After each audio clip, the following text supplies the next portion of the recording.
में भेंट अर्पण क्या करें, जबकि तन मन धन तुम्हारे और पूजन क्या करें। और देखिए ये अद्भुत दृश्य है जब प्रधानमंत्री नरेंद्र मोदी श्रमेव जयते की हमारी परंपरा का उद्घोष करते हैं। सत्यमेव जयते अगर भारतीय परंपरा का महत्वपूर्ण केंद्र बिंदु है तो महत्वपूर्ण केंद्र बिंदु यह भी है जब अभिवादन करते हैं प्रधानमंत्री नरेंद्र मोदी श्रमजीवियों का, श्रम साधकों का। ये कर्मयोगी का सम्मान है राष्ट्र की तरफ से, हमारे श्रमयोगियों का, हमारे श्रमजीवियों का, हमारे श्रम साधकों का। और ऐसे अनेक उदाहरण हमने देखे, हमने उदाहरण देखे हैं जब प्रधानमंत्री नरेंद्र मोदी ने श्रम की शक्ति को नमन किया है, और ये नमन समूचे राष्ट्र का होता है। अजय, बिल्कुल मुझे याद आता है वो दृश्य जहां पर आप भी मौजूद थे कुंभ के अवसर पर 2019 में, जब उन्होंने पांव पखारे थे उन श्रमजीवियों के जिन्होंने कुंभ में अपनी महत्वपूर्ण भूमिका अदा की थी, उन सफाई कर्मियों के पांव पखारे थे।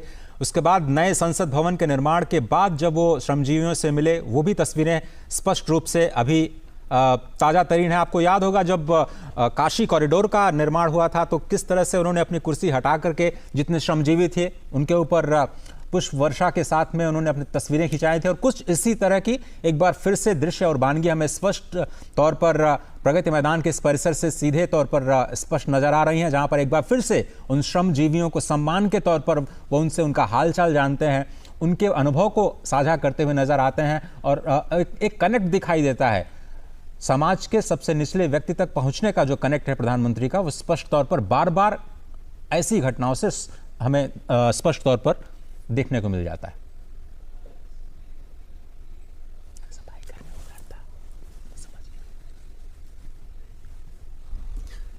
ये श्रम का सम्मान है, ये श्रमजीवियों का सम्मान है, ये श्रम और निष्ठा का सम्मान है, ये कर्मयोगी द्वारा श्रमयोगियों को किया जा रहा अभिवादन है, ये समूचे राष्ट्र का कृतज्ञता ज्ञापन है जो हमारे अट्टालिकाओं को, हमारे प्रासादों को, हमारे भविष्य के सपनों को, हमारे बड़े बड़े डैम को, हमारे ITPO कॉम्प्लेक्स को, हमारे इंटरनेशनल कन्वेंशन सेंटर को बनाते हैं। ये हमारे ऐसे श्रम साधक हैं जो अपने पसीने से, अपने जीवन के प्रत्येक कर्म से इस राष्ट्र के निर्माण की एक एक ईंट को और ज़्यादा सुसज्जित करते हैं और ज़्यादा मजबूत करते हैं।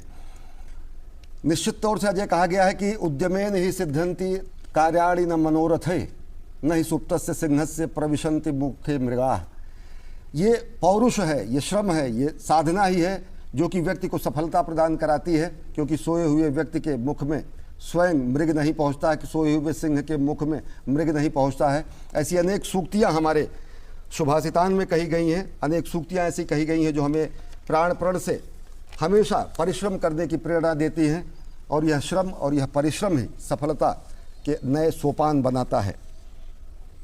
और इन्हीं श्रमजीवियों ने मूर्त रूप दिया है उस कल्पना को जिसमें प्रधानमंत्री मोदी को लगा कि भारत में भी एक अंतर्राष्ट्रीय स्तर का कन्वेंशन सेंटर होना चाहिए, एग्जीबिशन सेंटर होना चाहिए, और कैसे उसको भारत की संस्कृति और परंपरा के साथ जोड़ते हुए इस भवन का निर्माण किया गया होगा।